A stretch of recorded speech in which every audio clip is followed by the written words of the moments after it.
Esengonanga ezali susi ya kokutana bino mokola lelo pona kopesa bino basango na bino lokota lingala ngonge beti otobongiseli bino mokola lelo jeudi 20 octobre 2022 na mwangonga moke tokotalisa bino ba detail nyonso.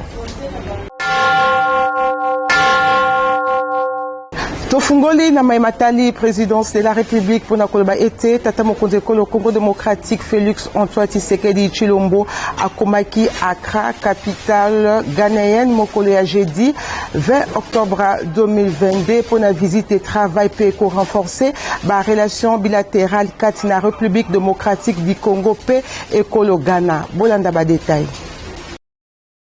Sima ya kosala mobembo na Grande-Bretagne tata mokonzi ekolo Congo démocratique akomaki mokolo jeudi 20 octobre 2022 na Accra capitale ya mboka Ghana wapi akosala visite de travail pe d'amitié à 24 heures. Esengeli koyeba ete tata mokonzi ekolo Congo démocratique ayambamaki epai ya ministre des affaires étrangères ya Ghana pe délégation officielle congolaise totangi VP ya affaires étrangères Christophe Lutundula ministre Amine Antoinette Samba pona kotanga kaka wana. Tata mokonzi ekolo Congo démocratique ayambamaki kitoko na bobimi na ye na aéroport epai ya délégation ya communauté congolaise na Ghana wapi ba réservelaki ye accueil moko chaleureux. Pendant visite officielle ba chef d'état mibale Félix Antoine Tshisekedi Tshilombo pe Nana Akufo-Addo ba ko renforcer ba relation bilatérale kati na Ghana pe République démocratique du Congo ba kolobela ba sujet d'intérêt commun mingi penza lutte contre les changements climatiques pour na kotia en place la stratégie commune africaine pour l'andisama COP27 organisée en Égypte le mois de novembre. Gonga Ebeti.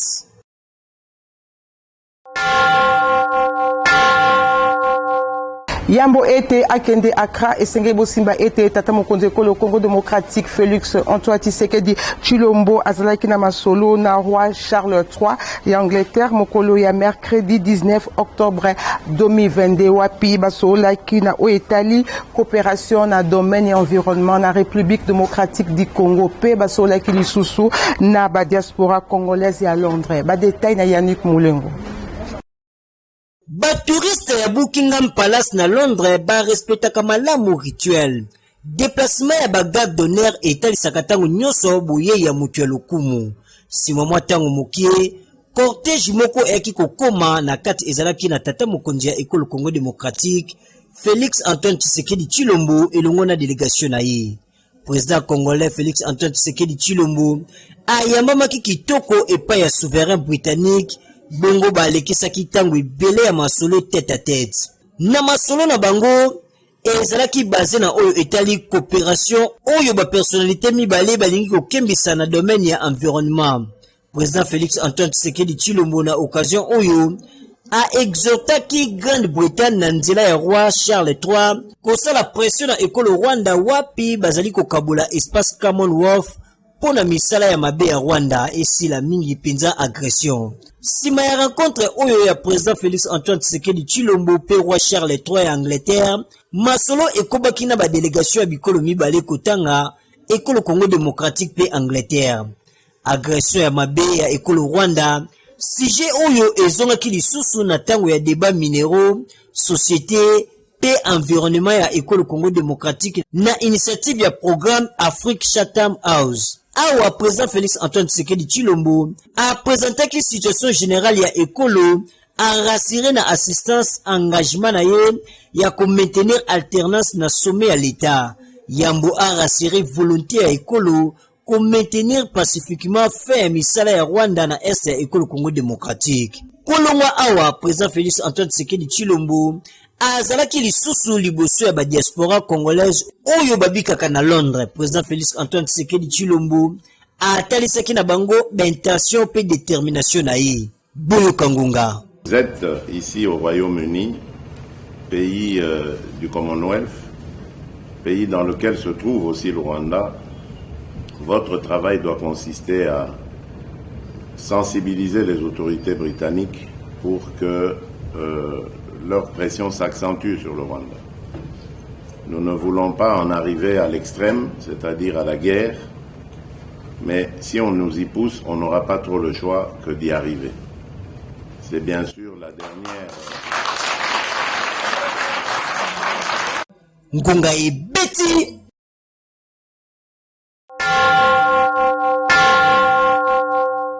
Nangambo mosusu esengeli bosimba ete basien président ya Sénat pe Assemblée nationale totangi Léon Kengwa Dondo Obemina Coupé Thomas Luaka bayaki komona président ya chambre haute ya parlement Modeste Batulukwebo pona non application ya loi ya statut ya basien président ya ba chambre mibale totangi Sénat pe Assemblée nationale. Yannick Moulengo azongili susu pona kopesa biso ba détail. Délégation ya bassin président ya parlement kotanga Kengwa Dondo ya Sénat Obemina Coupé Thomas Luaka ya Assemblée nationale bayaki mokolo ya mercredi 19 octobre 2022 kokutana na actuel président ya Sénat Modeste Batulukwebo pona koinforme ye bozangi ya koaplike loi na oyo etali statut ya bassin président ya Sénat pe Assemblée nationale. Loi oyo ezalaka voté pe promulgué na 2018. Yango ezali ko traité prise en charge ya ancien président ya parlement. Bayaki pe ko solliciter prise en compte ya loi kotala ndenge budget 2022-2023 oyo ezali na débat na Assemblée nationale. Délégation oyo elelaki pe lisusu pona lifuti ya ba arriéré na bango to pe nyongo na bango. Sima Modeste Batulukwebo ayambaki ambassadeur ya sika ya République de Corée na École Congo démocratique ba sololaki na oyo etali diplomatie parlementaire entre bikolo mibale. Ambassadeur ya République de Corée atalisaki na mokambi ya Sénat ya École Congo démocratique célébration ya 60e anniversaire ya coopération diplomatique entre République de Corée pe École Congo démocratique et kosalema na mbula ezali koya. Président ya Sénat Modeste Batulukwebo ayambaki pe lisusu ambassadeur ya Burundi na École Congo démocratique Agricole Mwamba Tirampera.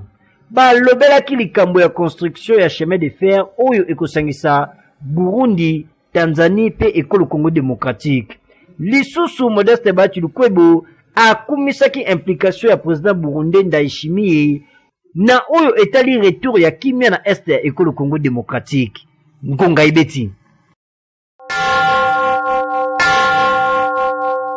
Ba députés nationaux bauti ko rejeté toko boya motion de défiance o ekanaki elongo la ministre à transport Chéribin Okende na plénière ya mercredi 19 octobre 2022 na palais du peuple. Ba détail na Puris Pembele. Collègues, asseyez-vous s'il vous plaît. Sima honorable Anissé Babanga kotalisa ba raison oyo etindaki bongo asa la motion de défiance contre ministre des Transports, voies de communication et des enclavements mwana mboka Chéribin Okende Senga nzela epesamaki na débat wapi majorité ya ba intervenant to pe majorité ya ba député oyo balekaki liboso batalisaki ete motion oyo ezali mal orienté makambo bazali bongo kofundela tope ko reprocher Chéribin Okende ezali na responsabilité na ye mokote kasi ya gouvernement mobimba ya ba warriors pe pona basusu dele oyo esengelaki pona kokotisa bongo motion yango esi elekaki sina wana ebele kati na bango basengaki ba rejeter yango bongo sima ya motion de procédure oyo honorable Njoli asalaki wapi asengaki bongo bakata débat po bandeka na makambo susu nde bakobaki na vote wapi majorité ba rejetaki tope ba boyaki motion de défiance contre ministre des Transports, voies de communication et des enclavements mwana mboka Chéribin Okende. Bolanda. Nous allons procéder au vote. Qui rejette la motion de défiance? Debout. Mettez-vous debout.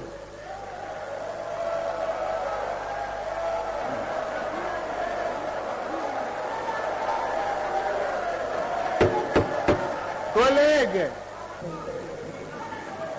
bon, mon voici au vu du résultat des votes, la motion de défiance est rejetée. Ngonga ebet. Kakana oetali basango ya Assemblée nationale esengeli bosimba ete sima plénière wapi ba rejetaki motion de défiance contre ministre à transport, voies de communication et des enclavements Chéribin Okende ba députés nationaux o bazalaki contre na ba bazalaki pour bazangaki te kobetsa ngonga. Je pense que tout au début si vous avez bien suivi la plénière le président ne m'a autorisé que de faire la lecture de la motion et non de donner des commentaires. Je m'attendais pour qu'à la fin, qu'on me donne la parole pour que je démontre à l'opinion, je démontre à la plénière beaucoup de bavures commises par le ministre. À l'heure actuelle, nous sommes contents, c'est la voie de la démocratie. Quand on dit la démocratie, c'est la voie de la majorité. Le vin tiré, il faut le boire. Non, ça ne fait absolument rien. Mais c'est ça les jeux démocratiques. Ce n'est pas que des... Maman, on peut aller un peu plus loin. Avec le ministre de l'économie, n'a-t-il pas été de l'union sacrée? C'est tout à fait correct. Aujourd'hui, si les collègues ont estimé que non, il faut rejeter la motion pour telle ou telle autre raison que je n'aimerais pas beaucoup plus évoquer. Et ça reste comme ça. Moi, j'étais contre la motion et j'ai expliqué la raison. Et je crois que mon collègue Anissé vient de dire lui-même, c'est la démocratie. Malheureusement, vous savez, moi j'ai pris la parole, j'ai dit que si on pouvait donner des cotes, le ministre Chéribé pouvait être parmi les 10 meilleurs. Je vous ai dit la raison. Il est le seul, depuis plus de 20 ans, à pu signer, à pu décrocher l'accord entre les 3 pays, la Tanzanie, le Burundi, pour le chemin de fer qui va quitter le port de Dar es Salaam jusqu'au Maniema en passant par le Sud Kivu jusqu'au Katanga. Deuxièmement, si vous parlez de transport en RDC, je les ai dit, les besoins en transport en commun pour la ville de Kinshasa, on a besoin de 5000 bus, mais aujourd'hui on a moins de 1000. Ce n'est pas le seul ministre, seul ministre qui pourra décider pour ça, c'est le gouvernement. En aviation, les besoins en avion, en RDC, au moins 80 avions, pour permettre à chaque province d'avoir 3 avions, un avion qui décolle le matin, l'autre à 12h, l'autre à 18h. Et tout ça, ça doit être un travail de tous les gouvernements. S'il faut s'attaquer au ministre... Nous avons eu à examiner profondément cette motion de censure. Nous nous sommes rendus compte que nos collègues nous ont laissés sous notre soif parce que nous aurions voulu connaître davantage ce qui se passe dans ce ministère. C'est un ministère important, vous le savez tous. Nous avons beaucoup de problèmes dans les secteurs de transport, à ce qui concerne les transports aériens, les transports lacustres, les transports terrestres, ainsi de suite. Mais il s'est fait qu'on nous a laissé sous notre soif. Voilà pourquoi j'ai suggéré au bureau et aux collègues que nous puissions reporter. Reporter ici, c'est-à-dire ne pas faire partir le ministre. Parce qu'en fait, faire partir le ministre, pour moi, je considère c'est le gratifier. Avec un bonus spécial, le laisser partir tout bonnement sans que nous puissions savoir ce qui se passe réellement dans ces ministères. Ce qui s'est passé, ce ne serait pas une très bonne chose. Nous, en tant que députés et tout notre peuple, le peuple congolais veut savoir ce qui se passe dans ces secteurs. Comment ce secteur a été géré et quelles sont les perspectives d'avenir. Voilà pourquoi je demandais à ce que le ministre reste. Nangambo ya sécurité esengeli bosimba ete correspondant na biso na etuka ya Beni na province ya Nord Kivu jina paluku abeti ngonga na nzela ya singa pona kotalisa attaque oba ADF basalaki na butu ya mercredi 19 octobre 2022 pona kotanisa tongo ya jeudi 20 octobre 2022 wapi batumbi mutuka ya hôpital ya catholique mabui ya babomi batu pe banlèvement na nzela ya Beni pe Butembo.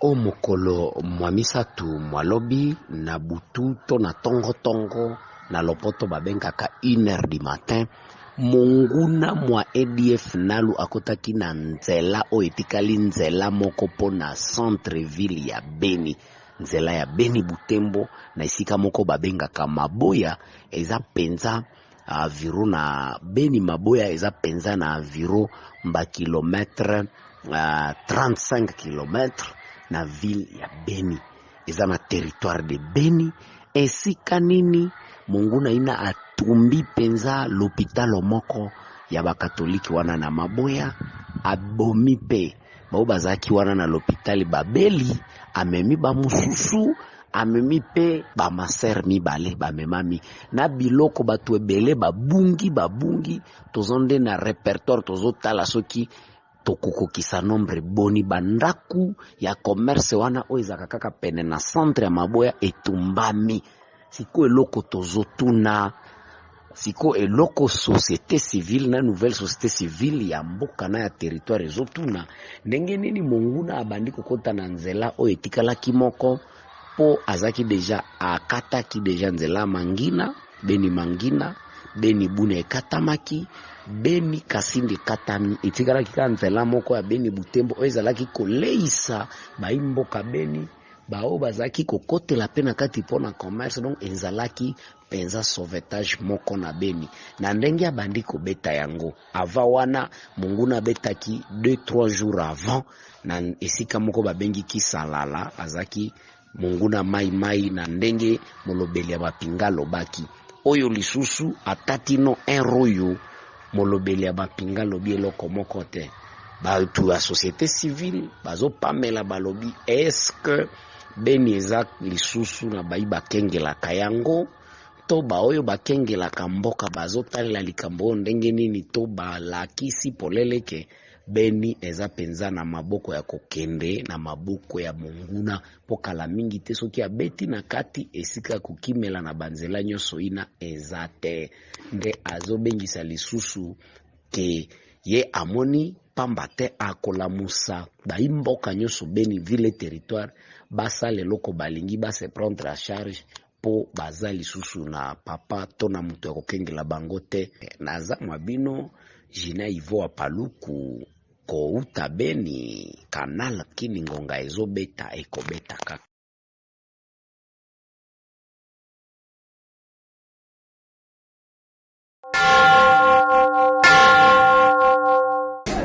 Kakana Oetali, sécurité et Sengel Bosimba était général-major Peter Sirimwani, ancien commandant, il y a opération Soukolade na Nord Kivu, Azalaki cité Topé, Atangamaki et pas ministère public, P à Bengami, na comparaître le cola renseignant, na kati, il y a procès, il y a des officiers, il y a FRDC, Wapi, Bafundi Bango, na kozala complice, il y a Shit, il y a Bunaganda. Et Sengeli Bosimba était prochaine audience et Bongisami pour Namokolo, il y a mercredi 26 octobre 2022.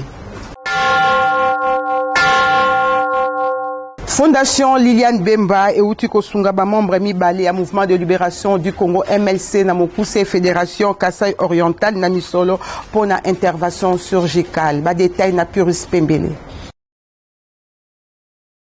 Eyeba na pona mosala nango ya kosunga bato oyo bazanga makoki Fondation Liliane Bemba e kangaki matoite na kolela ya moko ya baimboka.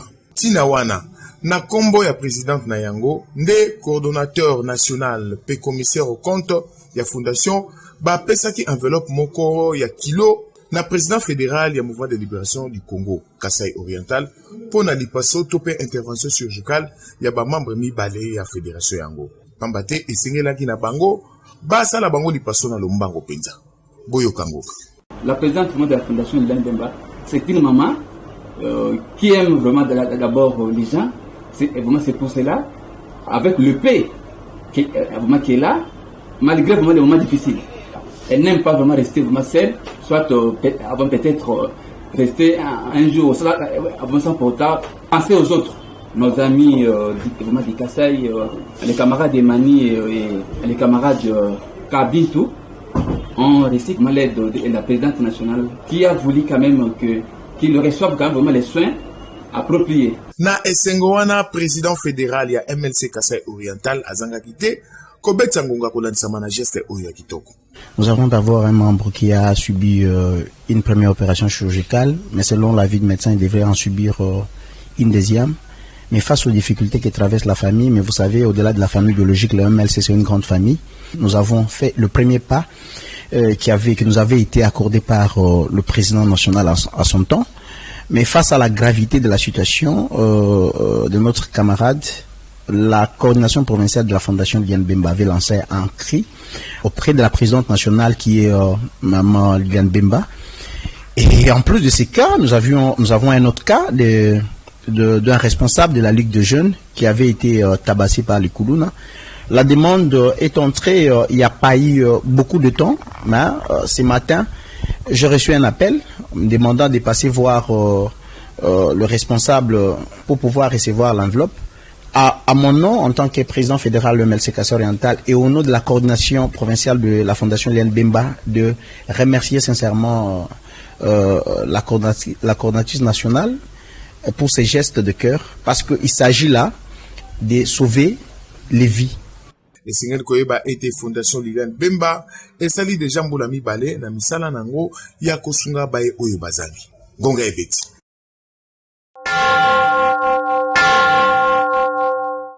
Na oetali société esenge bosimba ete basali ya société Congo Airways batonda kebele liboso ya direction générale na bango oezwami bongo na boulevard du 30 juin na commune ya Gombe mokolo ya mercredi 19 octobre 2022 pour na ko réclamer lifuti na bango pe ya bajan ya sous-traitance. Reportage ya Shomi Kasiama, commentaire ya Mija Alua.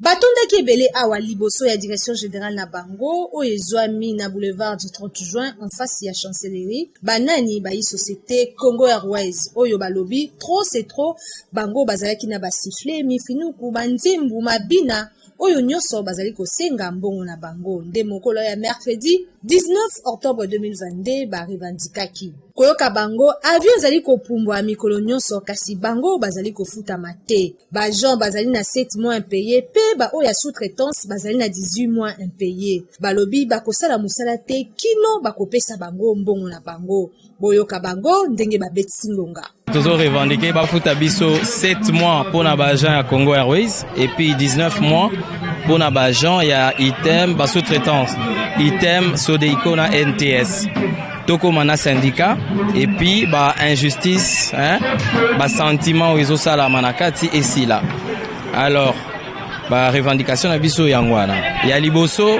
DGA ada na solution tenan parce que mbongo il faut uta na gouvernement yango to senga na chef de l'état le président de la République a trouvé solution en tant que papa yanda ku oyo tozo moni bana bazolela pour que makambu nyonso ezonga bien pour na syndicat balaki biso bandimi déjà to koma na syndicat et puis ba injustice ça va se rétablir mais le problème à makasi ya ezambongo IGF yaki ko lakisa ke batu mususu bazwaki ba mbongo biso tozo sala tozo zwa mbongo te mais ya batu mususu bazozwa ba mbongo et c'est pour ça to baki to telemi.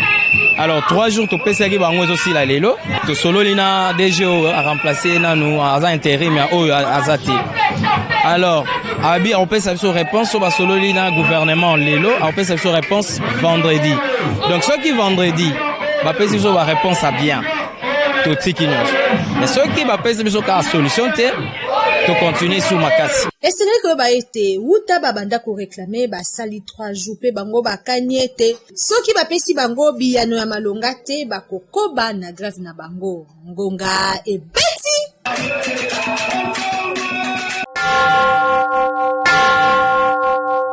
Bourgmestre ya commune ya Kimbantseke Jano Kano elongo na délégation moko ya agence japonaise de coopération internationale Jikana Mokuse partenaire ya la police nationale congolaise basalaki visite inspection na ba chantier wapi bazali kotonga ba 7 pe ba sous 7 moderne na commune ya Kimbantseke. Reportage ya Judex Makengo, commentaire ya Mija Alua.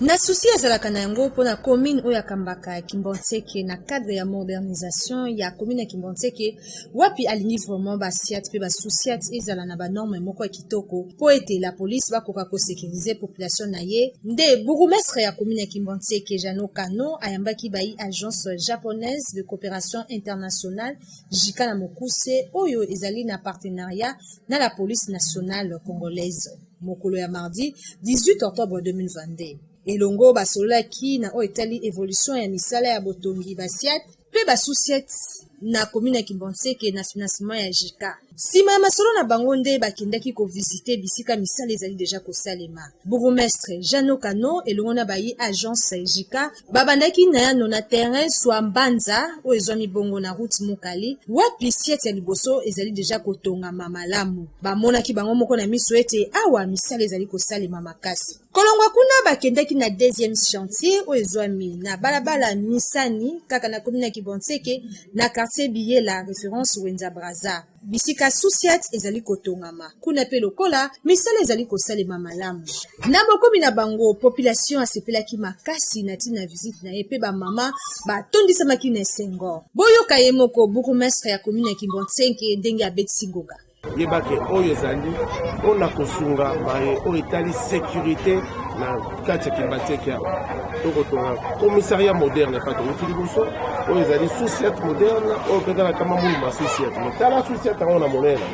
C'est pour vous dire que vous allez doter de matériel ou esengeli police azango et que vous allez payer na ba policier ou ba formation à police de proximité ba on ba et que souka peut-être avaté parce que bango mo ba de faut ba ko monaka insécurité za na biso ba ko panzango certainement la carte ya Kinshasa Mugimba mais to bana Kimbonsenke pour na Kimbonsenke nde battre record population pe abakisa kiboyi.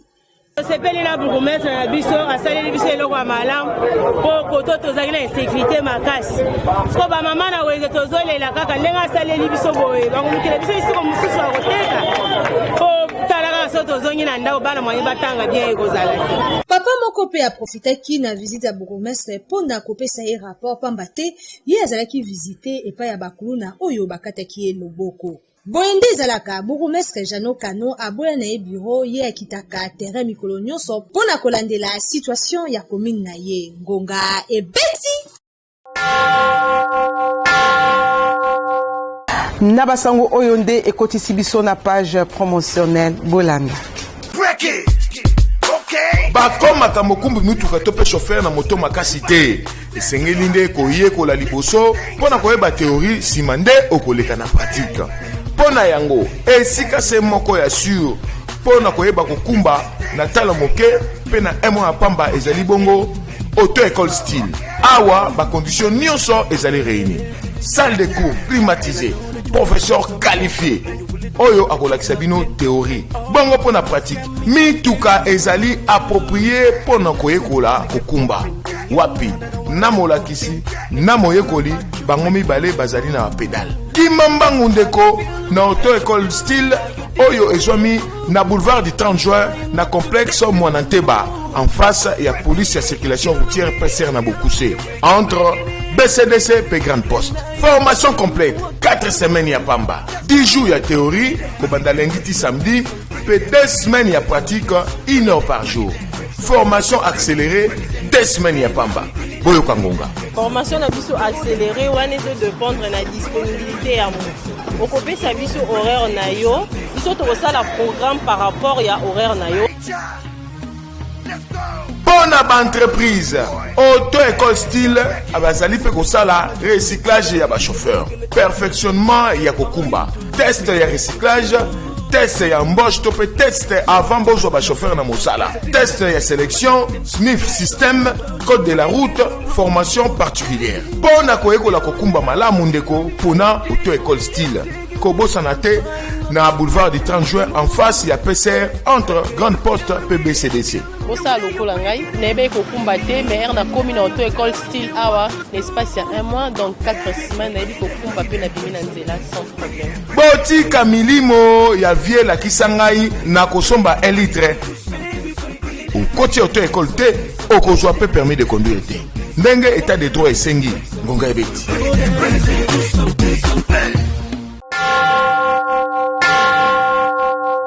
Na basango oyo nde nazwi ndingisa kokabwana bino soki bosepelaki na basonga lelo jeudi 20 octobre 2022 bopesa merci na Sardou Dimbo azaki na biso sima ya caméra pe asimbaki biso na réalisation Teddy Agwana azaki na biso na montage final ngana bino tokuteni lisusu mikolo ezali koya bozala branché na Kanaki télévision Télé Vérité.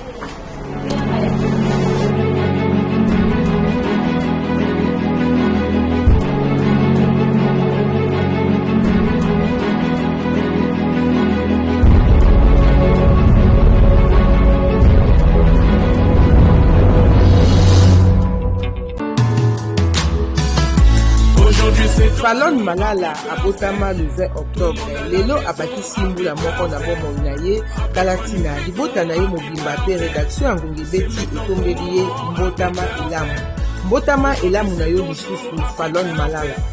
Tout le monde à la maison, happy birthday.